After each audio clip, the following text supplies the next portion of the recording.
It's WICR.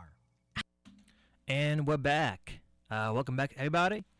And now we'll be talking about the debate tonight for New York's governor. And before I get to that, I first want to give a mention to the debate, I believe it was last week, for comptroller. And what a gentlemanly display that was. And obviously the Napoli's going to win, blowing away. He'll be reelected in a landslide. And pretty much the Republican race pretty much conceded in the first 2 minutes of the debate, by displaying what an obstacle he was, what the obstacle was he faced. 30-point lead, $1 billion of, difference. He doesn't have enough for matching funds. So, that race is already over. But the reason I mentioned this debate is because this debate had 2 candidates in it. And that's fine to a certain degree. But I don't really like, having one debate between 2 candidates, I was wondering what the Libertarian candidate felt. I want to know what the Green Party candidate felt, And they weren't in the debate. And there was no side debate for them to participate in, Like, I believe it was RT last year had a debate for president between the Libertarians, the Greens, the Constitution Party. I believe other parties were there involved with Larry King and everything. I think it was RT. Don't quote me on that. But, this is a problem we have in America. We have 2 parties who go after each other in debates or in media, and the third parties are not there. We want to know, or at least I want to know, where these third parties stand. And I think it's a shame. Now, this debate, I think, is good because it doesn't just have Astorino and Cuomo. Now, I'm not saying, there should be a debate between the 2 major parties alone. I think there should be. But I think there should be other debates like we have tonight between the Libertarian, the Green, the Democrat, and the Republican. This is a good debate, and I want to watch it because I want to know what the Libertarian feels. I want to know what the Green Party feels. And I don't know why everybody's complaining over it, saying, oh, no, this isn't right. We want the 2 main guys fighting it out. That's fine, but what about the other parties? So I believe that in this election cycle, and in future election cycles for state and local offices, that there should be at least 3 debates, 3 of them. The first one being, having all the candidates there, Democrat, Republican, Green, Libertarian, Reform, Constitution, all the parties, for one debate, and have it for an hour and a half, to get what these candidates feel, or how these candidates feel, what should be done about certain issues. And that's what I want to see tonight, which is what we're getting, which is good. Then there should be a second debate about, with the 2 major party candidates, and if another party has enough votes for ballot access automatically, like the Green Party does this time around, that party should be involved in that debate. So instead of having all the parties who's on the ballot debate each other, have another one for people who are on the ballot automatically, which in this case would be Green, Democrat, Republican, and that debate should be an hour or an hour and a half on stations in which people in great numbers were watching on. And then, of course, you should have one debate, at least one, between the 2 major party candidates, between a Republican and a Democrat. And that debate should be at least 2 hours, I think, because, to really get into detail about some issues, or even talk about more issues that may not be discussed in the previous 2 debates, and for the 2 major parties to have a chance to talk each other out. Now, I say that we need third parties involved in these debates because here in New York, I believe it is, you need 50,000 votes to be on the ballot. And if these candidates aren't, shown by the public, how, it's almost impossible, really, to get 50,000 votes when, pretty much nobody knows who you are. So I think the debates for third parties is a big and important thing.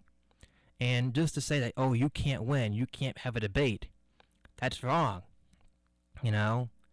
And, to New York's credit, I like having all, just like we had in 2010, all these candidates, debating. That's good for democracy, And who knows, maybe one day the Libertarian candidate will become governor of New York. Maybe one day the Green Party candidate will be governor of New York. We don't know. And, it's virtually impossible that'll happen when the candidates are being ignored during debates. So, I get the criticism that, Cuomo wanted this debate between all the candidates, to run up the clock and everything. And that's fine.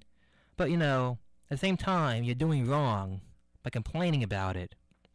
Because a lot of the other candidates, can't have a say and want to get their own message out there, who, don't have the resources like the major two parties have.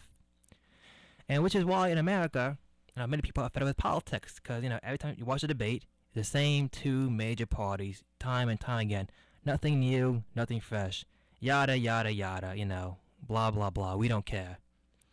So, I think the debates tonight will be interesting. I'm excited for it. I really am excited for it because, I want to see how the Libertarian confronts the Republican, how, they could unite and attack the Democrat, or how, the Republican, the Green, and the Libertarian could attack the governor tonight. And I think this governor will do more good for Afterino than it will do for Cuomo or any of the other parties. Because I think Afterino has a chance right now to attack Cuomo in 3 different ways. He could use McDermott to attack Cuomo on issues that he, shares with Afterino from his far right or his right. Afterino's going to attack Cuomo, obviously. And the Green Party will attack Cuomo from his left. So I think this debate could possibly be a feast on Cuomo. I doubt it, but, if you're smart and you're Afterino, that's what you try to do. You try to have Hawkins attack Cuomo on the left and McDermott attack Cuomo on the right, and you find a middle path of some kind and say, hey, something like that. And you try to avoid McDermott and Hawkins attacking you. And it's gonna be complicated for Afterino to do that, but I think it's crucial if he wants any chance of winning this election, which I think he does have a chance. But in order to win, that's what you have to do. For Cuomo, be quiet, say the bare minimum, and hope and pray that the hour flies by, and that you don't say anything stupid or degrading that could get you into more trouble, and which could really hurt your election chances. Now I've been hearing that there's another debate later on between the two main parties, Cuomo and Afterino, on the radio. I gotta look more into that.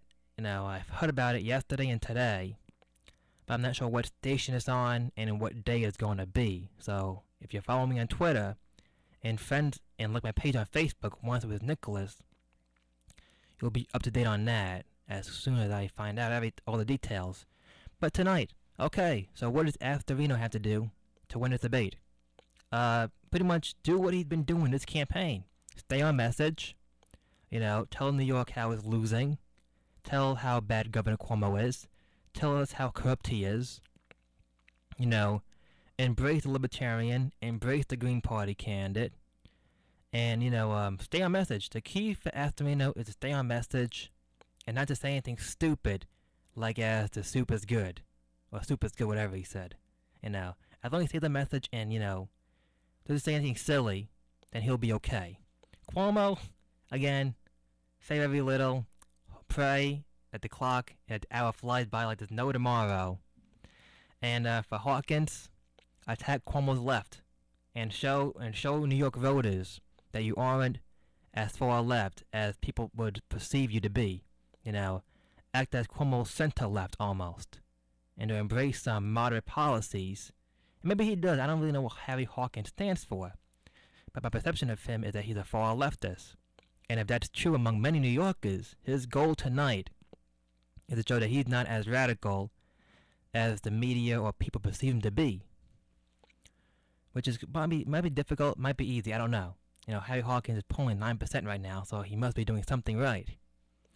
And for McDermott, hope that you get 50,000 votes this election, say your message, which is a pretty good one, which is very similar to Astorino's message, bring out your personality, bring out, your pizzazz, bring out what you did in that Staten Island forum, I think it was, on Monday, make jokes, be personable, be relatable, do everything that you're doing in that debate, and try to get 50,000 people to vote for you. The Libertarians came close 4 years ago. We got 48 some odd votes. So McDermott's almost there, if those people come out to vote for him on November 4th, which is possible. So that's the McDermott strategy. But I really think that Cuomo will pretty much sit by the sidelines, and watch the comic fest, as he calls it, or something like that, into development. Cuomo, is going to hope for the best, and I think that the debate will be a draw, or that one of the third parties will win it. Only because Astorino's trying to stay on message, so he really won't say anything out of that message. Cuomo, of course, will do whatever Cuomo does. So I think, just like it was 4 years ago when the Libertarian won the debate, I think that either the Libertarian or Harry Hawkins, well, the Libertarian is Michael McDermott, either McDermott or Hawkins will win the debate today. That's what I believe. And of course, they have the most not to win, they have the least to lose. And matter of saying, Harry Hawkins already won, because if he does anything near what the polls are indicating, he would be in the ballot and he will have a great following. McDermott is the one who really needs to shine and really needs to come out of his, the people's shell and be out there. Now, this guy's hilarious. I'm gonna lie, McDermott. I really wish he was in this race, because I think he'll get more votes. But at the same time, I also wish Astorino was in this race, so I could vote for McDermott because I like him a lot, actually. And this guy is personable. This guy's hilarious. In the Staten Island forum the other day, he spoke about his daughter running for some student body thing in school. And he said that he made a cookie, to congratulate her either way it went. Only to find out that the election, or that speech thing, was tomorrow, the next day. So that was pretty funny. Now, if you have to watch it, it's on YouTube, like Staten Island, Astorino, McDermott, Cuomo, Forum, whatever it's called. It was very funny. I'm going to share it probably on my Facebook page. So if you like me on Wednesdays with Nicholas on Facebook, you will see the video. But this campaign for both candidates has been going, pretty much as they would like. Astorino spreading his message, staying on message, whether, saying that New York is losing rather than winning. Cuomo is being Cuomo, not saying much, refusing to do interviews about the election, and had his book come out, coincidentally, 3 weeks before the election, to get media time about his book, to show that he's a real human being. So, that's amazing for Cuomo, I like the guy, but you gotta give the guy credit, the guy's not stupid. He really isn't, if he's not stupid. He's a good politician. He knows politics. He knows New York. So, he knows how to win. He's like the Yankees. You don't like them, but, he knows what it takes to win. And that's the fact. So, so both campaigns, I believe, have been, pretty happy with the way the campaign's going so far. I really do, And it's going to be an interesting debate. My prediction is that, again, the Libertarian or the Green Party or Harry Hawkins, you know what? I'm sorry. Michael McDermott or Harry Hawkins will win this debate. I do. And now I'll be talking about whether it'll make any difference whatsoever if the Republicans win the Senate. And I'm here to tell you, it's not. For all you Republican diehards out there who are like, yeah, we'll take our country back, yeah. I heard the same spewel in 2010 when Republicans were taking the House. It was like, yeah, we took our country back. And look what happened. Nothing. Nothing happened. Nothing changed, In 2012, it was like, yeah, Mitt Romney will take our country back. And he lost. And now in 2014, the same message, let's take our country back from Obama. Yeah, let's do this. You know what? And they probably will win the Senate. They probably will get a couple of good Republicans out there. But what difference will it make? Of course, I love Tim Scott of South Carolina and Joni Ernst. Hopefully she wins. But outside of that, it's the same old game. It's the same old people debating each other. And, same old, Obama does this, Republicans do that. Obama hates this, Republicans hate that. Yada, yada, yada, yada, yada. And it's boring, and it really is sad to watch. I don't think the Republicans winning the Senate will change anything. In fact, it'll be the same. Same old, same old. If you really want to change, the Democrats should win the House, and Obama will get whatever he wants. And if you really want to change, you'll wait in 2016 to get a Republican president and see what he does. But, nothing's going to change, And I'm sick of hearing people say, we're going to take our country back. Really? You want to give the country back to the hands of the party of Bush? Now I know that there are a lot of good Republicans out there. A lot of Republicans who, are true blue conservatives, even if they're not conservatives. They put America before themselves. And some Democrats do that too to a certain degree. But, this party hasn't really shown us that it learned from the Bush years. In fact, if you elect them, we might be going back to the Bush years. Which is one of the reasons why Mitt Romney lost for the presidency in 2012. Now, raise your hand if you want to go back to the Bush years. Neither do I. Remember when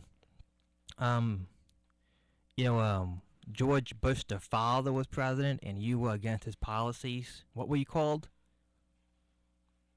You were called something like un-American, anti-patriotic, whatever.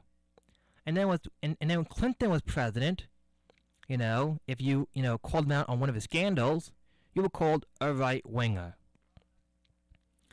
And now, under Bush 2, George W. Bush, you were called anti-American, you want a terrorist to win, you're not for our troops, blah, yada, yada, yada, yada, yada. And now that Obama's president, if you're against him, you're a racist. So, you know what? Presidents change, parties change, nothing's really changed. Nothing. It's the same old name-calling game. If you're against this person, you're anti-American. If you're against this person, you're a right-winger. If you're against this person, you hate black people, you hate women, you hate this country. And, a certain degree, enough is enough. So will Republicans change anything when they win the Senate? Probably not. Are there a couple of good Democrats out there running for Senate and Congress and state, local officials? Probably, yeah. Can't name any of them at the moment? No. But there are some out there, it's not my fault I don't know any of them. I have a lot of schoolwork to do. It's midterms in October, and Halloween's coming up too. So, a lot of good things. I have a life, believe it or not. You may not believe it. I don't believe sometimes either, but it's something they got to do. But the same old game over and over again. People are sick of it. This is why even the Tea Party, as a movement, I would say failed because it got entrenched and got invaded by the Republican establishment, which pretty much destroyed it. The Tea Party isn't the Tea Party of 2010 or a little before that. The Tea Party is now part of the Republican Party.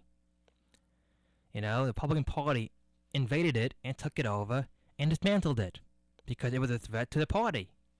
Now, the Tea Party was smart. And the next conservative movement is smart. If they don't see the Republican Party as changing, and they see Republicans infiltrating it, trying to change it, I would highly recommend to those people, you leave the party. You leave it. Don't go back. You leave the party and create a new party. Show them that, if you listen to us, you won't get elected at all. How about that? You won't control the House. You won't control the Senate. You won't win the presidency. Listen to us. Listen to us. And you might actually win a national race again. You know? Leave the Bush years as a far distant memory that we all want to forget. Leave the Obama years or even farther memory than we want to forget. You know? This is complete. You know what? And it's a shame because, you know, when the Republicans do win the Senate, which probably is likely, it'll be the same old game. Racist, un-American, which one do you want to be? It is the essence of a choice we have in politics right now. And it's true, you know? You may not believe it, but it's true. And it's a shame of it, too. It really is a shame that politics have become this. And typical folks, you know, who work hard, pay the taxes, and do the right thing are like, you know, they both suck. They're both nightmares, you know. Whoever gets in, who cares? You know, either way, the middle class suffers. You know, because the establishment of both parties are nowhere near in touch with the reality in America. So that's my spiel about politics. And do we have any time left? I should have time. Let me just watch. Yes, I do. When I come back, I'll plead my case why Rob Afterino should be governor. Right after this, you're watching or listening to Wednesdays with Nicholas right here on WICR. Stay tuned, please. Big Blue's tough defense contained Joe Montana and the rest of the 49ers offense for the remainder of the game and improved to 11-2. The Giants would go on to win the next following 3 games against the Washington Redskins, St. Louis Cardinals, and the Green Bay Packers to finish off the regular season 14-2, a franchise best. Mark Bavaro and Mark